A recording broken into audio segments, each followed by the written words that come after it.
লজ্জা করে না? কান কাটা দোকান কাটার দল, জুমলা পার্টি, ঝামেলার পার্টি, হামলাকারী পার্টি, অত্যাচারী পার্টি, অনাচারী পার্টি, দুরাহারি পার্টি, দুরাচারী পার্টি, ব্যভিচারী পার্টি, স্বৈরাচারী পার্টি। আর যদি আমায় আঘাত করে তাহলে আমার পুনর্জীবন হয়। গতকাল আমি ভাবছিলাম যে আবার নতুন করে জন্মালাম। আমি কিন্তু জানতামও না কিছু।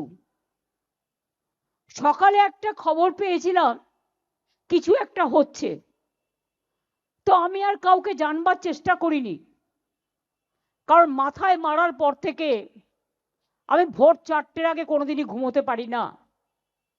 তাই সকালেই 2-3 ঘন্টা জাস্ট আমায় ঘুমিয়ে নিতে হয়। অভিষেক আমাকে মেসেজ করেছিল, মেসেজটা মিস করেছি। আমি দেখলাম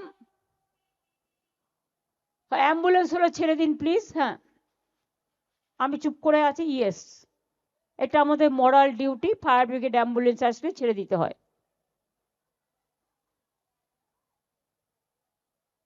যান, আপনারা বেরিয়ে যান, আস্তে আস্তে সুস্থ হয়ে যান। আমি আপনাদের আবার বলি, শুনুন, এটাই তৃণমূল কংগ্রেস পার্টি। 1 সেকেন্ডে ওরা ডিসিপ্লিন মেনটেন করে। যারা তৃণমূলকে অনেক বাজে বাজে কথা বলেন এবং অনেক অসার কথাবার্তা বলেন, অনেক কুৎসা রটনা করেন, অপপ্রচার করেন, চক্রান্ত করেন, তারা জানেন না তৃণমূল কংগ্রেস কর্মীরা এক একটা দলের এমন সম্পদ, যদি বলা হয় যাও ফাঁসির কণ্ঠে গলা দাও, সঙ্গে সঙ্গে একবার জিজ্ঞেস করবে না, চলে যাবে। এত ডেডিকেটেড ওরা। আজকে এসআইআর সেন্টারে সাধারণ মানুষকে ডেকে পাঠাচ্ছে, তার ডকুমেন্ট নিয়ে তাকে রিসিট দিচ্ছে না। তাকে কি লিখে দিচ্ছে? লিখে দিচ্ছে ভেতরে নট ফাইন্ডিংস, এরকম কিছুটা লিখছে। যখন এনুমিনেশন হলো তখন BLA 1 ছিল সাথে, বাড়ি বাড়ি গেছে বিএলওদের সাথে। পোলিং স্টেশনেও তারা থাকবে, বুথেও তারা থাকবে। তাহলে তুমি 90 বছরের বৃদ্ধাকে ডেকে পাঠাচ্ছ, নাকে অ্যাম্বুলেন্স, নাকে নল নিয়ে যাচ্ছে, অন্তঃসত্ত্বা মাকে ডেকে পাঠাচ্ছ, আর 3 তলাতে ওঠাচ্ছ।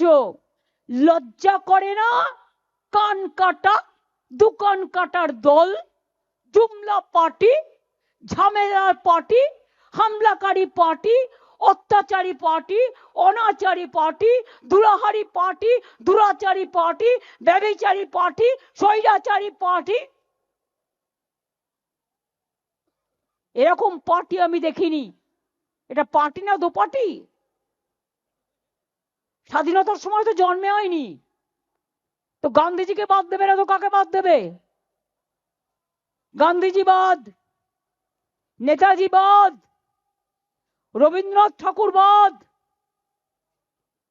ক্ষুদিরাম বাদ, প্রফুল্ল চাকি বাদ, রামকৃষ্ণ বাদ, ভোটার সময় জিন্দাবাদ, স্বামী বিবেকানন্দ বাদ, মাতঙ্গিনী বাদ, রামমোহন রায় বাদ, ঈশ্বরচন্দ্র বিদ্যাসাগর বাদ।